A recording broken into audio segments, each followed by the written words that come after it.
lain kali diingat itu. Ya.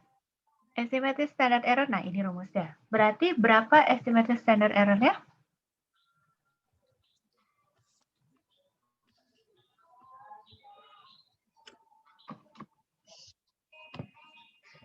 Berapa? 100%.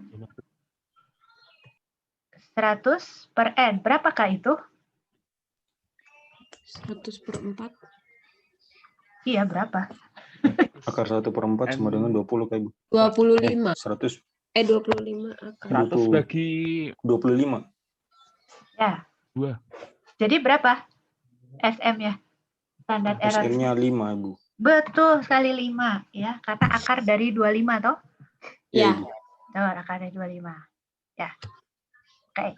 Nah, sekarang nomor 7. Hitunglah standar error untuk rata-rata sampel dari data berikut. N9 ST 1152. Coba hitung dengan cara yang sama seperti ini tadi. Berapakah S kuadrat atau variansnya? Dan berapakah standar error-nya?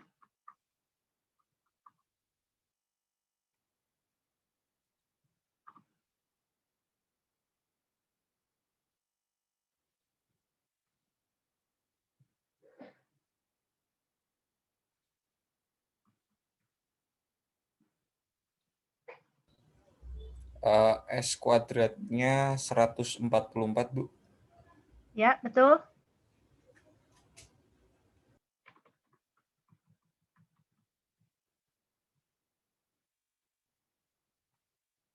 Lalu,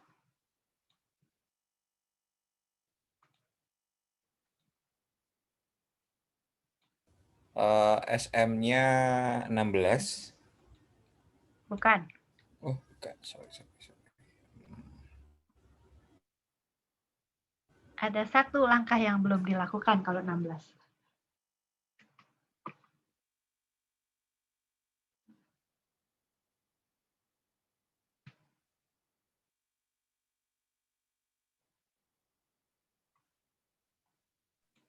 Empat kayak Ibu. Betul sekali 4. Ya, betul sekali. Akar dari Akar 16. 16. Iya. Betul sekali. Itu tadi kalau 16 itu lupa belum diakar. Oke, good. Bagus. Sekarang 8. Semakin besar nilai derajat bebas, bentuk dari distribusi T semakin mendekati bentuk distribusi normal. Benar nggak? Betul. Betul. Benar, Bu. Itu ada di slide yang tadi ya, ini ya. Semakin dia besar, dia akan semakin mirip dengan distribusi normal ya. DF-nya besar itu artinya N-nya juga tambah besar kan, karena DF itu kan N-1. Jadi kalau DF makin besar, berarti N-nya makin besar juga. Ya. Bagus. Sekarang 9.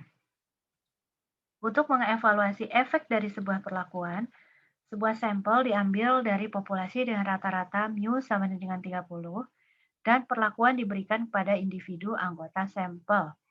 Setelah perlakuan diberikan, rata-rata sampel M sama dengan 31,3 dengan standar deviasi S sama dengan 3. A. Jika sampel terdiri atas 16 individu, apakah data cukup memadai untuk menyimpulkan bahwa perlakuan mempunyai efek yang signifikan menggunakan hipotesis dua arah dengan alfa 0,05? Nah, yang kita harus lakukan adalah kita harus hitung dulu T hitungnya. Lalu yang kedua kita cari T tabelnya. Nah, ini yang paling gampang dilakukan adalah mencari T tabel dulu ya, karena kita nggak usah menghitung. T tabelnya itu berapa? T tabel. N-nya berapa, DF-nya berapa? Alfanya berapa? Ujinya dua pihak apa? Satu arah apa dua arah? Gitu kan? Yang paling gampang. Coba. Hipotesisnya dua arah apa satu arah? 2, Bu. Dua arah. Alfanya berapa?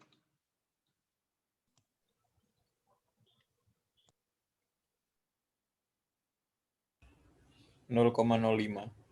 Betul. Alfanya 0,05. DF-nya berapa? 15. Tuh.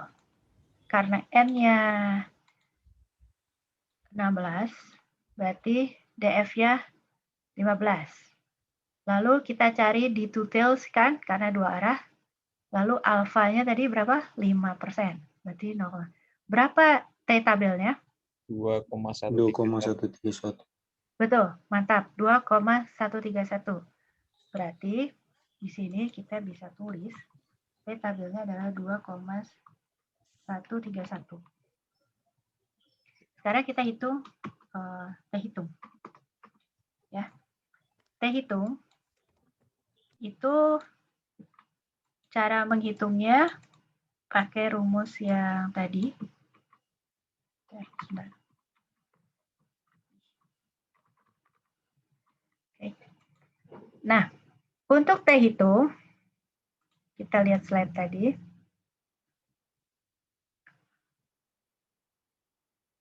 T hitung, kita butuh M. M ada nggak di situ? Sudah diketahui belum? Sudah, Bu. Berapa M-nya? 31,3. Betul, M sudah diketahui. Jadi kita nggak usah hitung lagi. Lalu, apa lagi yang kita ketahui? New. Mu-nya 30. New. Betul, mu 30. Nah, untuk standar errornya kita sudah ketahui belum? Belum. 3 itu bukan, Ibu. Itu standar deviasi. Bukan standar error. Oh, Ya toh? Belum. Jadi standar errornya sudah kita ketahui belum? Belum. Belum. Nah, berarti kita harus cari dulu standar errornya ini. Standar errornya ini adalah, mana tadi rumusnya? Nah ini. Standar deviasi dibagi akar N. Atau variance dibagi N di akar N. Berarti kita sudah tahu standar deviasinya kan? Berapakah standar errornya? Ini SM-nya. Berapa SM-nya? 0,75, Bu. Betul, 0,75. Ya. Dapatnya 0,75 itu dari 3 per akar 16. betul. 3 per akar 16. Akar 16 4, jadi 3 per 4 kita dapat 0,75. Gitu kan? Nah, kalau kita sudah dapat standar error-nya, berarti kita bisa masuk ke sini kan? Berapa T-nya?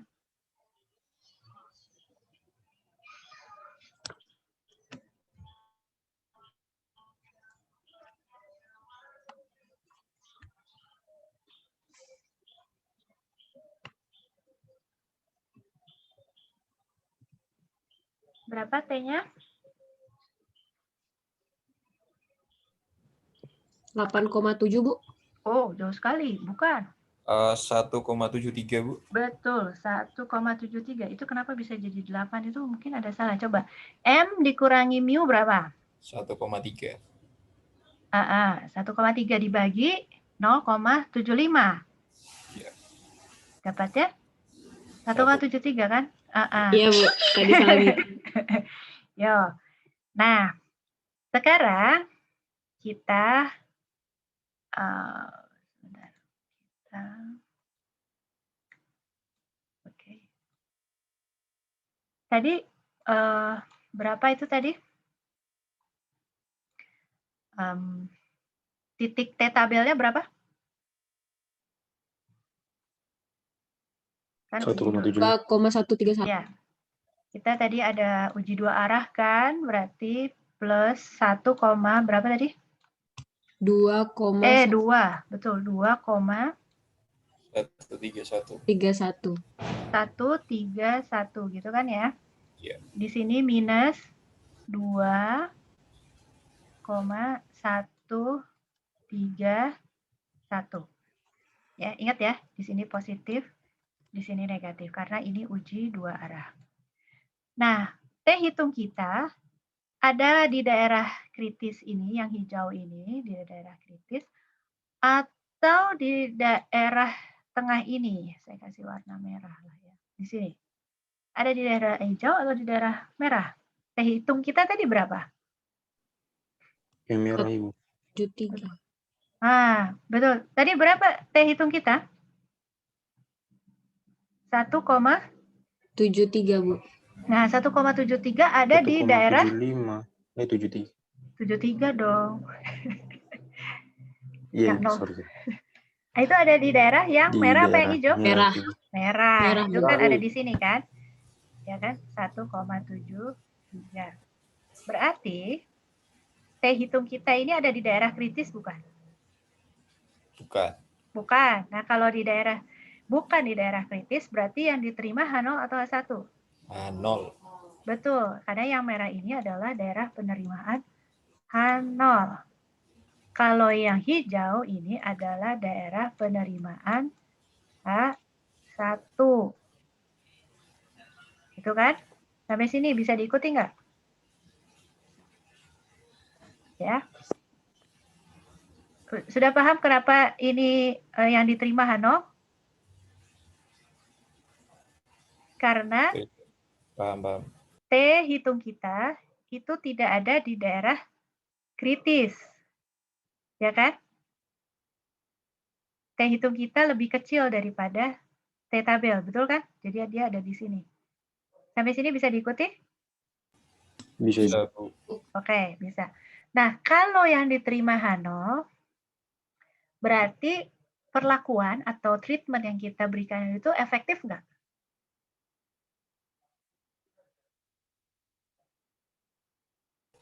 Tidak, Bu. Betul, tidak. Ya. Kalau efektif, maka yang diterima H0 atau H1? H1. H1, betul sekali. Ya, ingat ya, kalau H0 itu jadi tidak ada perbedaan, tidak berubah, tidak ada efek dari perlakuan. Jadi kalau yang diterima H0 berarti perlakuan itu tidak memberikan efek. Ya, berarti yang diterima adalah H0. Berarti kesimpulannya perlakuan mempunyai efek yang signifikan enggak? Tidak. Tidak, ya. Tidak mempunyai efek yang signifikan. Itu kesimpulannya. Oke, sekarang kita masuk ke 9B. Kalau tadi N-nya 16, sekarang N-nya 36. Coba buat yang sama. Berapa hasil T tabelnya, berapa hasil T hitungnya?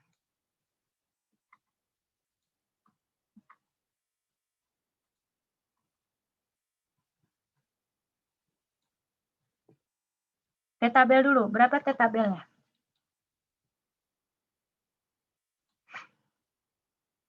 Bisa ditemukan T tabelnya?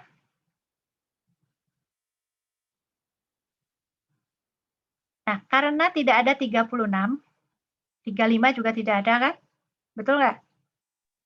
Betul, Bu. Benar, Ibu. Adanya 30 sama 40, jadi kita pilih karena DF-nya 35, itu sama-sama dekat ke 30 dan dekat ke 40. Jadi kita bisa pakai 30, bisa pakai 40. Nah, di sini saya akan ambil contoh yang 30. Kalau 30 berapa T tabelnya? 2,042. Betul, 2,042 ya. Jadi itu sementara ini itu yang kita pakai. 2,042. Baik, sekarang silahkan coba hitung T hitungnya. Dapatnya berapa?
2,6 Bu.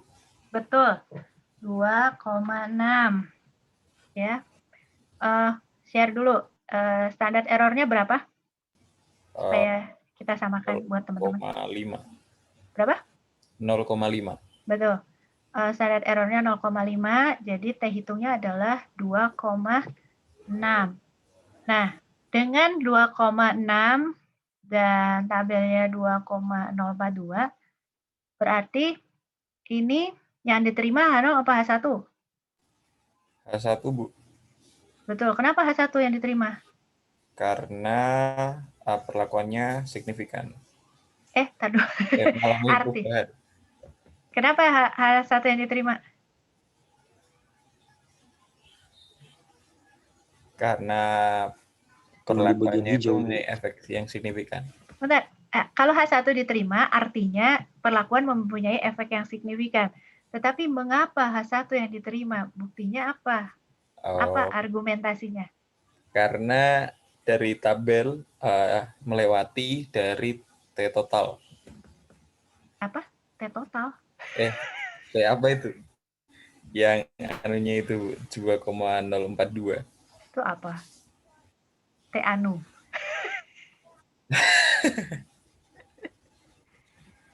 Kita gambar lagi ya, everybody. Kembali ke gambar yang ini. Ya. Berapakah sekarang T hitungnya? T tabelnya? 2,042.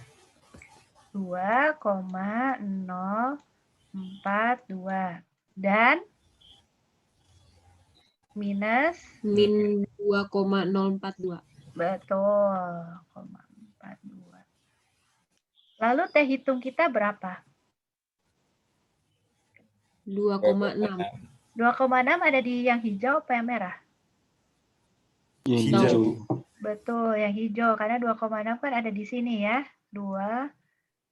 Nah, berarti kalau T hitungnya ada di daerah kritis, kalau bisa dia ada di daerah kritis karena dia lebih besar dari T tabel, toh? Dia ada di daerah. T hitung ada di daerah kritis, berarti yang diterima H yang mana? H1. H1, betul. Karena T hitung ada di daerah kritis, maka yang diterima adalah H1. Artinya, nah kalau gitu baru kita kembali. Artinya kita menerima H1 adalah, apa tadi? Bagaimana kaitannya sama perlakuan tadi?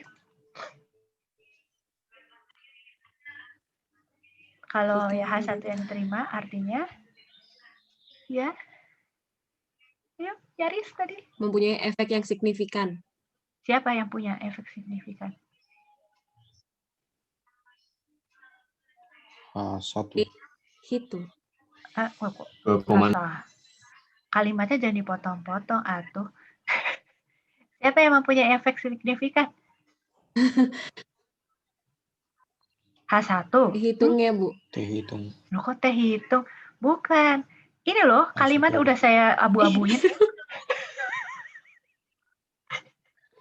Perlakuan mempunyai efek yang Iya, signifikan. yang punya efek signifikan itu adalah si perlakuannya itu, treatmentnya itu mempunyai efek yang signifikan, bukan H1-nya. Perlakuannya. Bisa dipahami nggak? Jadi artinya H1 yang diterima di sini adalah perlakuan mempunyai efek yang signifikan. Bisa, Bu. Ya, oke. Nah, C, bandingkan jawabanmu pada soal A dan B ini, lalu simpulkan bagaimana ukuran sampel memengaruhi hasil pengujian hipotesis. Bisa? Coba, bagaimana kesimpulannya? Ada di sini. Bagaimana ini? Kaitannya sama sampel ini, ukuran sampel. Semakin besar sampel, maka semakin besar perlakuan yang akan diterima. Nah, semakin besar peluang atau kemungkinan bahwa perlakuan itu mempunyai Efek yang signifikan. betul sekali. Coba dibuat kalimatnya sekali lagi.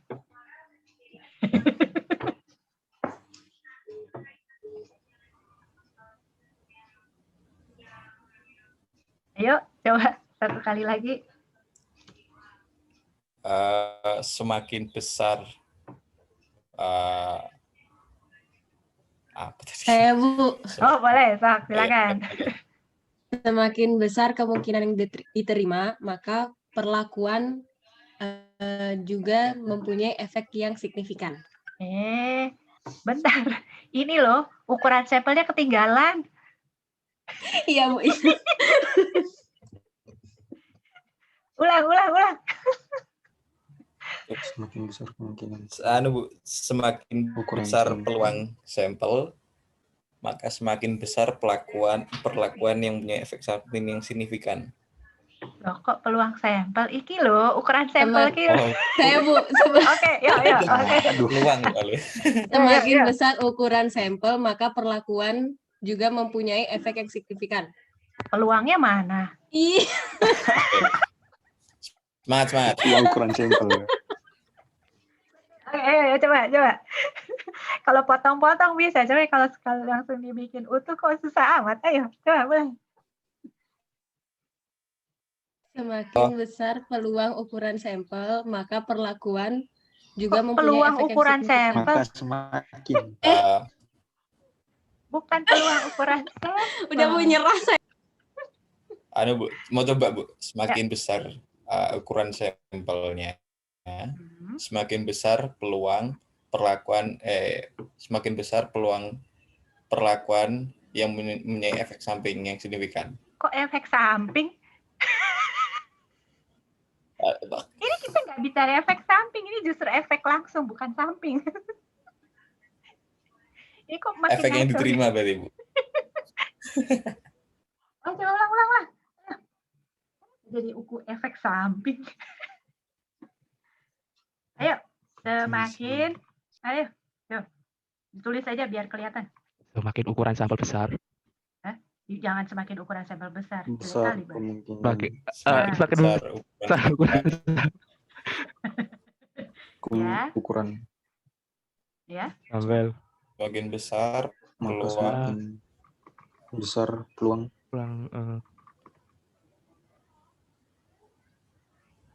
semakin besar peluang perlakuan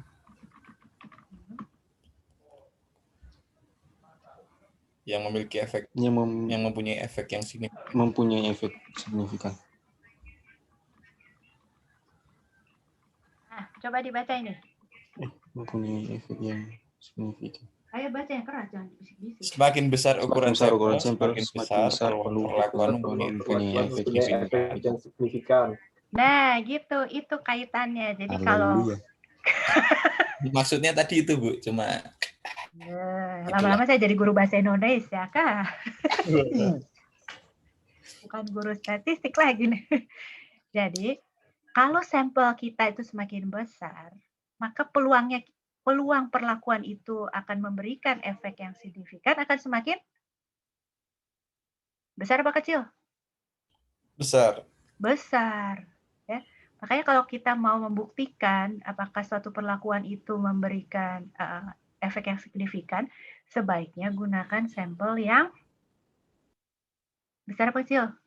Besar. Ya, jadi kalau uji hipotesis itu kita suka kalau sampelnya besar. Oke, guys, kita sudah jam 14.19. Kita stop share dulu. Kita kembali ke main room ya. Oke. Pas puas ketawa-tawanya kita balik ke main room ya. Oke guys, ketemu di main room ya. Bu. Terima kasih. Terima kasih Bu.